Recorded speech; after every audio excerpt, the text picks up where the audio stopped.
A medicina moderna permite aliviar a dor facilmente com um comprimido. Mas a dor sempre fez parte da existência humana, então, como os medievais encontravam maneiras de seguir em frente? Porque, acredite, eles realmente precisavam. Vamos voltar à Idade Média para observar a corrupção interna, a saliva das sanguessugas e um acidente feliz. Ah, e já que você está ouvindo, se quiser apoiar o canal, temos vídeos extras no Patreon e nas assinaturas do YouTube, além de outras surpresas especiais. Bem-vindo ao Medieval Madness!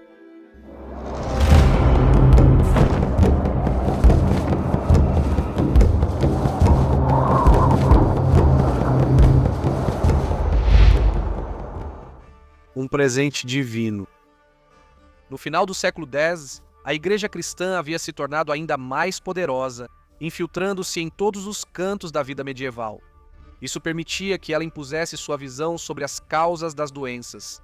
Assim, eles ensinavam que a doença não acometia uma pessoa por acaso, mas era um golpe dado pelo próprio Deus, um castigo divino, destinado a disciplinar um povo pecador e trazê-lo de volta à obediência.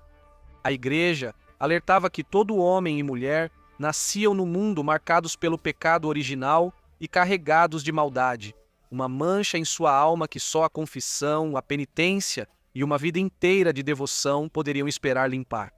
Ensinava-se que os humanos herdaram a maldição do pecado original de Adão e Eva, criados por Deus, cuja desobediência no Éden fez todos os descendentes nascerem com esse pecado. Líderes da igreja ensinavam que o estado físico do corpo e suas enfermidades refletiam o estado da alma. Se uma pessoa se permitisse ceder ao orgulho, à preguiça ou à crueldade, então sua alma adoeceria e o próprio corpo mostraria os danos e também ficaria doente. Um simples resfriado ou até mesmo uma tosse poderia ser um sinal de corrupção interior. Alguns teólogos medievais foram ainda mais longe e afirmaram que a dor e a doença deveriam ser recebidas como dons sagrados enviados por Deus para testar sua fé e lembrá-los de como a graça dele poderia facilmente se transformar em ira. Eles diziam que o sofrimento era o modo como o Senhor Deus purificava a alma e queimava o pecado, para que, após a morte, os dignos pudessem encontrar a paz no céu. Portanto, de acordo com a Igreja, aqueles que sofriam de doenças horríveis como a lepra eram considerados escolhidos por Deus e, por sofrerem tanto aqui na terra, receberiam a salvação muito mais cedo e não precisariam esperar no purgatório primeiro. O teólogo e cronista francês do século XIII, Jacques de Vitry, afirmou que os leprosos eram espiritualmente superiores aos demais cristãos. Ele escreveu que, se eles se concentrassem em fazer penitência, certamente iriam para o céu, pois seu sofrimento já havia sido cumprido aqui na terra. Bernardo de Claraval, cofundador dos Cavaleiros Templários, via doenças crônicas como um dom divino. Ei, anime-se, senhor leproso, você chegará ao céu mais cedo. Em 1215, o cânon 22 do Quarto Concílio de Latrão, a reunião do Papa Inocêncio III com seus bispos, formalmente estabeleceu uma conexão entre doença e pecado. A doença era a vontade de Deus, algo a ser suportado com paciência, coragem e resignação, um teste de fé. Subindo de nível. A teoria dos humores deu à medicina medieval uma vibe totalmente própria e era baseada nos 4 elementos principais: ar, fogo, água e terra. A ideia foi herdada de filósofos gregos antigos como Hipócrates e Galeno. Segundo eles, o corpo operava com 4 humores, cada um responsável pela saúde, humor e até pela personalidade.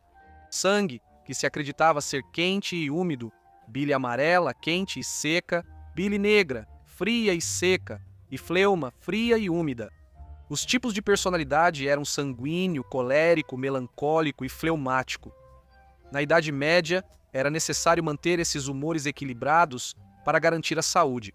Se só um deles estivesse em desequilíbrio, você teria problemas e precisaria de atenção médica, como sangrias, mudanças na dieta, purgação, remédios à base de ervas, curas populares e até mesmo magia. Qualquer tipo de dor era vista como um desequilíbrio, por exemplo, dor nas costas. Se fosse descrita como uma dor fria e úmida, um curandeiro poderia decidir que era causada por excesso de fleuma e receitar medicamentos aquecedores, como emplastros de mostarda ou cataplasmas quentes. a panaceia. Todos, ricos ou pobres, acreditavam nas propriedades curativas da sangria e ela era vista como um remédio para tudo. Não havia nada que ela não pudesse resolver, inclusive a dor.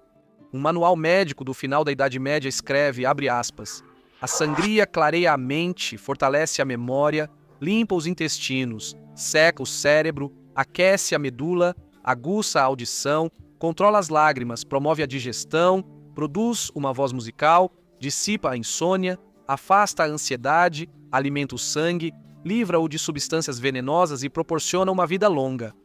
Cura dores, febres e várias doenças, e deixa a urina clara e limpa. Para fazer a sangria, o barbeiro ou cirurgião fazia uma pequena incisão na veia do paciente em um local que correspondia à sua doença. Assim, dor de cabeça era tratada com corte entre o polegar e dedo, problemas no fígado, com corte abaixo do cotovelo. O sangue, geralmente cerca de meio litro ou mais, era deixado escorrer e recolhido em uma tigela antes de aplicar um curativo para estancar o sangramento. Alguns médicos usam sanguessugas como método de sangria e alívio da dor. A saliva da sanguessuga contém um anestésico natural que diminui a sensação da mordida, de modo que o paciente fica completamente alheio à presença dela. E existe a possibilidade de que haja efeitos de longa duração. Um estudo de 2003 mostrou que a terapia com sanguessugas aliviava melhor a dor nas articulações artríticas do que um anti-inflamatório. As sanguessugas podiam servir para outras necessidades importantes. O Trotula, um compêndio do século XII sobre medicina feminina, recomenda colocar, abre aspas, sanguessugas na vagina, mas tome cuidado para que elas não entrem muito fundo, para que o sangue não saia. Dessa forma, o marido da mulher será enganado e pensará que sua esposa é virgem. Mas você sabe, essa já é outra história. Serendipidade. No final da Idade Média, um tratamento horrivelmente doloroso usado para cauterizar feridas de bala era derramar óleo fervente sobre elas. O barbeiro cirurgião francês Ambroise Paré escreveu mais tarde o livro Viagens por Diversos Lugares, onde descreveu seu tempo na Batalha de Turim em 1536, durante a Guerra Italiana entre França e Itália. Citando João de Vigo em seu primeiro livro sobre feridas em geral, ele observou que, abre aspas, feridas causadas por armas de fogo contêm veneno, por causa da pólvora. E para sua cura, ele recomenda que você as cauterize com óleo de sabugueiro fervendo, misturado com um pouco de melaço. E para não cometer erro, antes de usar o referido óleo, sabendo que isso causaria grande dor ao paciente, eu perguntava primeiro antes de aplicá-lo. Mas Ambroise ficou sem óleo e não teve outra escolha a não ser improvisar. Então ele criou uma nova mistura feita de gemas de ovos, óleo de rosas e terebintina. Com medo de encontrar os feridos aos quais eu não tinha aplicado o dito óleo mortos pelo veneno de suas feridas, Ambrósio teve dificuldade para dormir naquela noite e levantou cedo para descobrir. Além das minhas expectativas, aqueles a quem apliquei meu medicamento sentiram pouca dor e suas feridas estavam sem inflamação ou inchaço, tendo descansado razoavelmente bem naquela noite. No entanto, abre aspas, os outros, aos quais foi aplicado o óleo fervente, encontrei febris, com muita dor e inchaço nas bordas de suas feridas. Então decidi nunca mais queimar de forma tão cruel os pobres homens com feridas de bala. Levou muitos anos até que tratamentos como os desenvolvidos por Ambroise fossem aceitos e amplamente utilizados. Só 9 anos após suas experiências em Turim, em 1545, é que ele publicou seu primeiro livro. Os métodos de curar feridas causadas por arcabuz e armas de fogo, sendo o arcabuz um tipo de arma longa usada na Europa e no Império Otomano durante o século XV.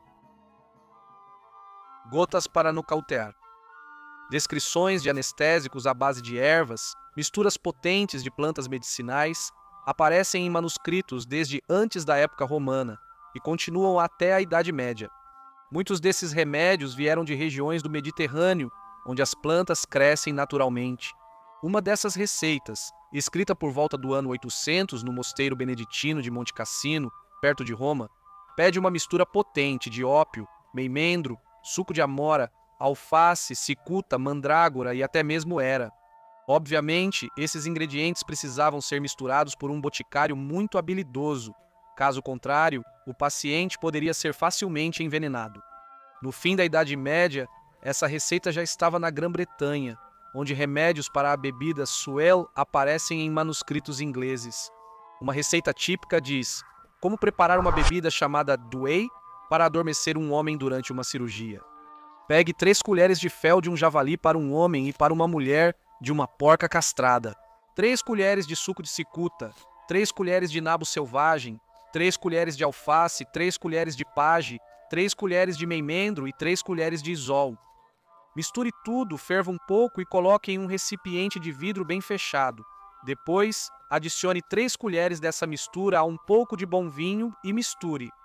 Quando preciso, sente o paciente perto de uma boa fogueira e dê a mistura até adormecer, então faça a operação com segurança.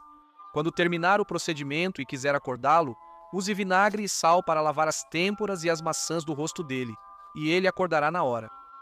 Além do álcool, havia outros 7 ingredientes no Dual, incluindo bile, alface, vinagre e raiz de brônio, elementos que, em sua maioria, são perfeitamente inofensivos. Mas é o segundo grupo, composto por ópio, cicuta e meimendro, que é tremendamente poderoso e perigoso. Apenas 1 mililitro do suco de cicuta possui potência suficiente para ser letal. Com cerca de 3,5 mililitros de ópio, a mistura estaria muito próxima ou até mesmo excederia uma dose letal, assim como uma quantidade semelhante de meimendro, o que mostra o quão arriscados esses primeiros anestésicos podiam ser. No entanto, o Duel pode não ter sido tão mortal quanto você imagina. No norte da Europa, plantas para remédios herbais eram cultivadas para uso quando preciso, sendo menos potentes que as de países do sul, com clima mais ensolarado. Como a planta é mais forte recém-colhida, ferver e armazenar as ervas reduz muito seu efeito medicinal. Um potal hoje equivale a cerca de 3 garrafas de vinho. Então, o mais importante é que a receita exige que o paciente seja cortado e beba até adormecer. É improvável que o paciente tivesse bebido a quantidade total, mas quem sabe, cada pessoa é diferente quanto à quantidade de álcool que pode tolerar antes de desmaiar. E é essa incerteza na dosagem que tornava Dual tão perigosamente imprevisível. Esses tratamentos servem como um lembrete da dura realidade e da precariedade da vida medieval, numa época muito anterior aos antibióticos, antissépticos e analgésicos dos quais dependemos hoje. Vale notar que os medievais cuidavam dos pacientes e conheciam técnicas de relaxamento para ajudá-los a dormir quando doentes. Ambrósio Hiper sugeriu uma técnica para dor de cabeça, além de aplicar panos quentes na testa com água de rosas. Ele disse, abre aspas, e devemos fazer uma chuva artificial derramando água de algum lugar alto em um caldeirão para que ele possa ouvir o som disso, e assim o sono será provocado nele. Parece encantador. Muito obrigado por assistir a este episódio de Medieval Madness.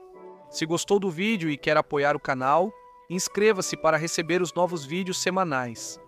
Também lançamos um canal no Patreon com um vídeo extra por mês e 3 já disponíveis.